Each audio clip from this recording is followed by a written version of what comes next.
a trabalhar com os conceitos como uma espécie de ponte entre a realidade e a linguagem. Os conceitos, segundo Koselleck, eles servem ao mesmo tempo como reflexo das estruturas sociopolíticas e também fatores de mudança dessas estruturas. Ou seja, a relação entre conceito e realidade é de via dupla. Tanto o conceito define a realidade, como é definido por ela. Daí a importância, inclusive o Foucault também percebeu isso, de você trabalhar com essas questões, a ideia de normalização, a ideia de poder disciplinar, tanto reflete a realidade como também a conforma. E daí o fundamento de Foucault de poder saber, né? O poder sempre está intrinsecamente relacionado com o saber. E considerando que o saber é formado de conceitos, daí você pode dizer que Foucault também chegou às mesmas conclusões, muito embora por caminhos bastante diferentes. Quando a gente fala isso, eu estou também assumindo uma postura não radical com relação à virada linguística. E com isso eu trago uma discussão muito interessante que surgiu entre Koselleck e Gadamer.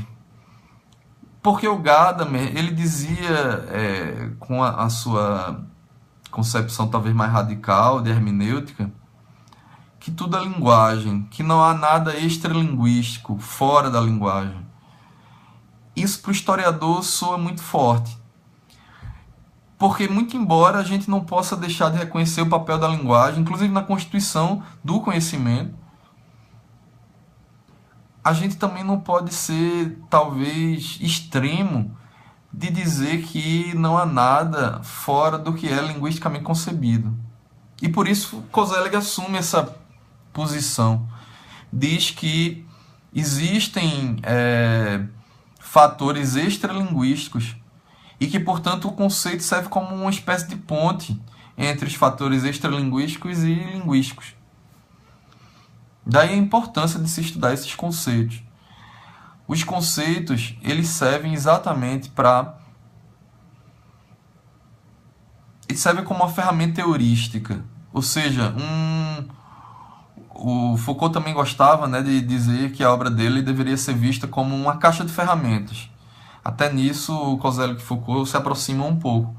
Porque os conceitos têm que ser como ferramentas para serem utilizadas para a melhor compreensão de determinado período histórico. Nem precisa dizer o quanto Foucault utilizou-se disso ao longo de sua obra, né? Ao estudar as mudanças com relação à sexualidade, ao estudar a loucura, ao estudar a medicina na história da clínica e por aí vai. Mas no nosso contexto penal, a gente sabe a importância dos estudos dos poderes, né, disciplinares, do biopoder na obra dele. Esses conceitos, portanto, servem, como eu dizia, como ferramentas heurísticas. E, portanto, a historicização desses conceitos penais servem para a gente melhor compreender o sistema punitivo, as ciências criminais, a criminologia, a política criminal e por aí sucessivamente. Koselleck, ele se preocupou muito com o que ele chamava de conceitos fundamentais, que seriam conceitos-chave para entender a sociedade. E aqui a gente faz uma ressalva a essa ideia. Para a gente utilizar a história dos conceitos no direito penal, a gente tem que ampliar um pouco essa concepção e tentar trabalhar com os conceitos para além dos conceitos políticos-sociais, trabalhar com os conceitos jurídicos. E tem muita gente já fazendo isso. Textos, por exemplo, do Orlando Vilas Boas Filho, do Alexandre da Maia. Tem muita gente trabalhando com historiografia dos conceitos jurídicos.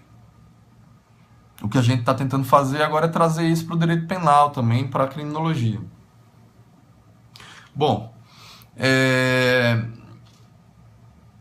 tem uma obra muito recente e genial do Máximo Sodso, muito bem recebida, que é o Tradutore e Traditore, foi publicada num desses volumes da coleção de pensamento criminológico da Revan, que na verdade é uma historiografia dos conceitos.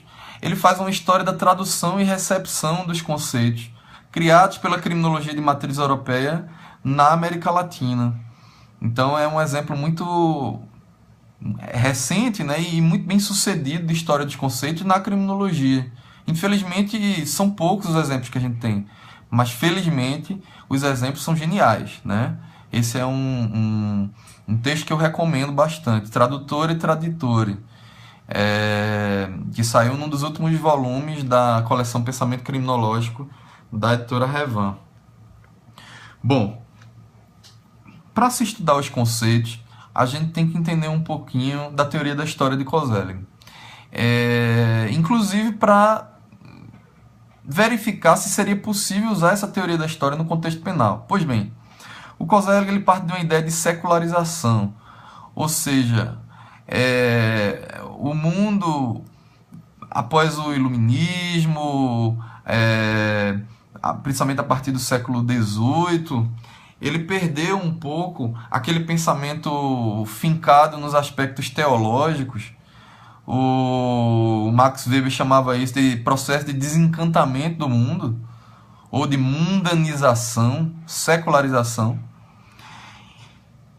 E esse período é justamente coincide com o período da modernização.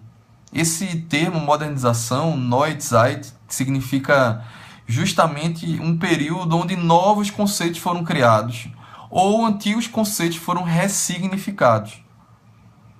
Koselleck trabalha isso com duas categorias que para ele estariam fora da história, seriam meta-históricas, que seriam o espaço de experiência e o horizonte de expectativas. Então, a temporalidade dos conceitos, ela não é a mesma temporalidade dos fenômenos naturais. Porque nos conceitos você tem, ao mesmo tempo, conteúdos do passado e do futuro. É como se passado e futuro se entrecruzassem. Você tem um espaço de experiência e um horizonte de expectativas. O que é que aconteceu com a modernidade? Uma aceleração do tempo histórico. E essa aceleração do tempo histórico fez com que o espaço de experiência se encurtasse a partir do momento que os conceitos antigos teológicos foram esquecidos, abandonados, e o horizonte de expectativas, que é o futuro que se faz presente, ele se agigantou. Daí a grande quantidade de novos conceitos importantes, conceitos fundamentais que foram criados nessa época. O conceito de história que foi ressignificado, progresso, a ideia de Estado moderno, a ideia de democracia que foi transformada, enfim, poderia dar inúmeros exemplos. O Koselleck chamava isso de tempo cella, ou seja, é um tempo propício para uma formação de uma nova semântica dos conceitos. O tempo cella vem da ideia de cavalo mesmo, inclusive no sentido de um tempo galopante. Tem até um ditado que a gente fala em Pernambuco, eu não sei se aí no Pará vocês também conhecem, que se diz que o tempo é um cavalo com a sela montada. Ou seja, se você não perder, se você não prestar atenção, você perde o bonde da história. As coisas se aceleram no tempo histórico. E foi isso que aconteceu com os conceitos. Pois bem, será que a gente pode trazer essa ideia para o contexto da história do direito brasileiro? Bom, tem alguns autores que defendem que sim, que defendem que a gente teria tido uma espécie de tempo cella no Brasil, principalmente com o processo de independência do Brasil, após o qual os conceitos lusitanos não mais seriam suficientes para a gente formar uma ideia de brasilidade. Isso se refletiu na literatura brasileira, que estava vinculada ao indianismo, à formação do nacionalismo. Isso se refletiu nas instituições, a criação dos institutos de História e Geografia, como a Lilian Moritz Schwartz trabalha muito bem, né, no Espetáculo das Raças, um livro excelente. Mas na história do direito, talvez o tempo cella tivesse que ser adiado, porque